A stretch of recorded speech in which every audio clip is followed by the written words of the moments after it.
بسم اللہ الرحمن الرحیم۔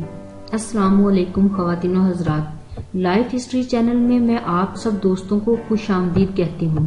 خواتین و حضرات، مجھے امید ہے کہ میری دی ہوئی معلومات انشاءاللہ آپ کی معلومات میں ضرور اضافہ کرے گی۔ تو خواتین و حضرات، آج آپ کو میں حیدرآباد سندھ کی تاریخ کے بارے میں بتاؤں گی۔ حیدرآباد پاکستانی صوبہ سندھ کا دوسرا بڑا شہر ہے۔ یہ 1935 تک سندھ کا دائرہ خلافہ تھا اور اب ایک ضلع کی حیثیت رکھتا ہے۔ اپنی موجودہ شکل میں اس شہر کی بنیاد میاں غلام شاہ کلہوڑو نے 1768 میں رکھی۔ اس سے قبل یہ شہر مچھیروں کی ایک بستی تھی جس کا نام نیرون کوٹ تھا۔ تقسیم ہند سے قبل حیدرآباد ایک نہایت خوبصورت شہر تھا اور اس کی سڑکیں روز گلاب ارگ سے نہلائی جاتی تھی۔ برطانوی راج میں یہ اپنی پہچان کھوتا رہا اور اب اس کی تاریخی عمارات کھنڈر میں تبدیل ہو گئی ہیں۔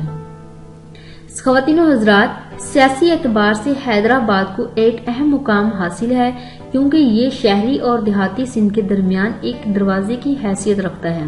اس شہر کی ثقافت اس بات کی وضاحت کرتی ہے کہ یہاں پر کئی عالم اور صوفی درویشوں کی پیدائش ہوئی ہے۔ اس کے ساتھ ساتھ حیدرآباد دنیا کی سب سے بڑی چوڑیوں کی صنعت گاہ ہے۔ یہ شہر پاکستان کے کچھ اہم ترین تاریخی اور تہذیبی عناصر کے پاس وقوع پذیر ہے۔ تقریباً 110 کلومیٹر کی دوری پر مری ہے جہاں ہڑپا کی ثقافت سے بھی قبل ایک قدیم تہذیب کی دریافت کی گئی ہے۔ یہاں یہ شہر اپنی تہذیب و تمدن کے لیے جانا جاتا ہے۔ وہاں اس کے میڈیکل اور تعلیمی ادارے بھی بہت جانے مانے ہیں۔ حیدرآباد میں تقسیم ہند کے بعد بنائی گئی سب سے پہلی یونیورسٹی کا قیام ہے۔ خواتین و حضرات، موجودہ حیدرآباد شہر کی جگہ پہلے نیرون کوٹ نامی ایک بستی قائم تھی۔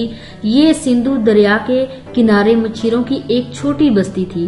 اس کا نام اس کے سردار نیرون کوٹ کے نام سے اخذ کیا جاتا تھا۔ دریائے سندھ کے متوازن میں ایک پہاڑی سلسلہ واقع ہے جسے گنجو ٹاکر بھی کہتے ہیں۔ یہ بستی جوں جوں ترقی کرتی گئی ویسے ہی دریائے سندھ اور ان کے پہاڑوں کے درمیان بڑھنے لگی۔ چچ نامہ میں ایک سردار کا اکثر ذکر ملتا ہے جس کا نام آغم لوہانہ تھا۔ یہ برہمن آباد شہر کا سردار تھا اور اس کی ملکیت میں 2 علاقے آتے تھے، لوہانہ اور ساما۔ 636 میں لوہانہ کے جنوب میں ایک بستی کا ذکر ملتا ہے جسے نارائن کوٹ کہا گیا ہے۔ تاریخ نویسوں کا ماننا ہے کہ نارائن کوٹ اور نیرون کوٹ ایک ہی بستی کا نام تھا۔ خواتین و حضرات، تھوڑے ہی عرصے میں اس پہاڑی سلسلے پر کچھ بدت بیچاری آ بسے۔ شہر میں اچھی تجارت کے خواہش مند لوگ ان پجاریوں کے پاس اپنی التجائیں لے کر آتے تھے۔ یہ بستی ایک تجارتی مرکز تو بن ہی گئی لیکن اس کے ساتھ ساتھ دوسری اقوام کی نظریں اس کی بڑھتی مقبولیت کو دیکھے نہ رہ سکیں۔ نیرون کوٹ کے لوگوں کے پاس ہتھیار تو تھے نہیں، بس فصلیں کاشت کرنے کے کچھ اوزار تھے۔ چنانچہ جب 1711 میں مسلمان عربی افواج نے اس بستی پر دھاوا بولا تو یہ لوگ اپنی دفاع نہ کر سکے اور یہ بستی تقریباً فنا ہو گئی۔ یہاں بس ایک قلعہ اور اس کے ماکین باقی رہ گئے تھے۔ بمطابق چچ نامہ اس قلعے کو نیرون قلعہ کے نام سے جانا جاتا تھا۔ محمد بن قاسم اپنے لشکر سمیت اس قلعے کے باہر آ کھڑا ہوا اور راجہ دہر کو اپنی آمد کی اطلاع بھجوائی۔ بعد ازاں محمد بن قاسم نے قلعے کو بغیر جنگ و جتن کے ہی فتح کر لیا۔ حیدرآباد کے زیادہ تر لوگ سندھی ہیں کیونکہ اکثر اشخاص جو اس شہر میں آتے ہیں وہ اندرون سندھ کی جانب سے ہی آتے ہیں۔ یہ یہاں پاکستان کے نامور ادارے سندھ یونیورسٹی میں پڑھنے آتے ہیں جو حیدرآباد سے 33 کلومیٹر کی دوری پر جام شورو میں وقوع ہے۔ حیدرآباد میں اس کے علاوہ اردو، پشتو اور پنجابی بولنے والے لوگ بھی موجود ہیں۔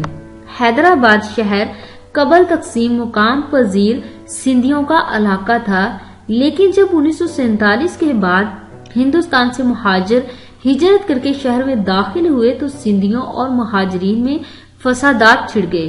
موجودہ حالات بہتر ہیں اور دونوں اقوام باہم خوش ہیں، مگر اکثر واقعات ان علامات کا اظہار کرتے ہیں۔ مذاہب کے اعتبار سے حیدرآباد لوگ زیادہ تر مسلمان ہیں جبکہ ایک خاصر مقدار میں سندھی ہندو بھی یہاں رہائش پذیر ہے۔ تقریباً 2% آبادی مقامی عیسائیوں کی ہے۔ خواتین حضرات، تعلیم تقسیم سے قبل حیدرآباد کے باشندوں کے لیے تعلیم کا جو نظام تھا وہ اس قابل نہ تھا کہ ہندو کے نامور اداکاروں میں اس کا شمار ہوتا۔ اب کیونکہ یہ شہر اندرون سندھ کو شہری آبادی سے جا ملاتا تھا، یہاں اسکولوں، کالجوں اور یونیورسٹیوں کی اشد ضرورت آ نکلی اور ایسے اداروں کا ہونا لازم ہو گیا۔ صنعت اور تجارت۔ حیدرآباد صنعت اور تجارت کے لحاظ سے پاکستان کے اہم شہروں میں شمار ہوتا ہے۔ یہاں کی اہم صنعتوں میں چوڑی، چمڑا، کپڑا اور دیگر صنعتیں شامل ہیں۔ Hyderabad chamber of commerce and industry یہاں کے تاجروں اور صنعت کاروں کی نمائندہ تنظیم ہے۔ کھیل۔ حیدرآباد میں ایک عدد کرکٹ اسٹیڈیم ہے جس کا نام نیاز اسٹیڈیم ہے۔ اس میں 25,000 لوگوں کے بیٹھنے کی گنجائش ہے اور یہاں دنیا کی سب سے پہلی ہیٹرک سن 1982 میں بنائی گئی تھی۔ حیدرآباد میں ایک ہاکی اسٹیڈیم بھی ہے۔ حیدرآباد میں ریل کی تاریخ میں ایک پختہ پہچان ہے۔ یہ شروع میں ہی سنائیڈ ریلوے کا حصہ تھی اور انگریزوں نے اسے خرید کر شمال مغربی ریل کا اہتمام کیا جو اب پاکستان ریلوے ہے۔ حیدرآباد ایک بڑے ریل جنکشن کی حیثیت رکھتا ہے۔ تو مجھے امید ہے خواتین و حضرات کہ میری دی ہوئی معلومات انشاءاللہ آپ کی معلومات میں ضرور اضافہ کرے گی۔ تو خواتین و حضرات میری ویڈیو کو لائک کرنا اور نیچے کمنٹ کرنا مت بھولیے گا اور میرے چینل کو سبسکرائب کرنا مت بھولیے گا اور بیل آئیکن کو دبا دیجیے گا تاکہ میری آنے والی نئی ویڈیو آپ تک پہنچ سکے۔ تو خواتین و حضرات اپنا خیال رکھیے گا، مجھے اجازت دیں، اللہ حافظ۔ Two rings, I'm the MVP. I'm Steph Curry. All I ever do is switch threes. My shows look like I've been living in DC. A whole lot of people listen when I give my speech. Like Mr. King, my fit looking crispy clean. Smoke green on my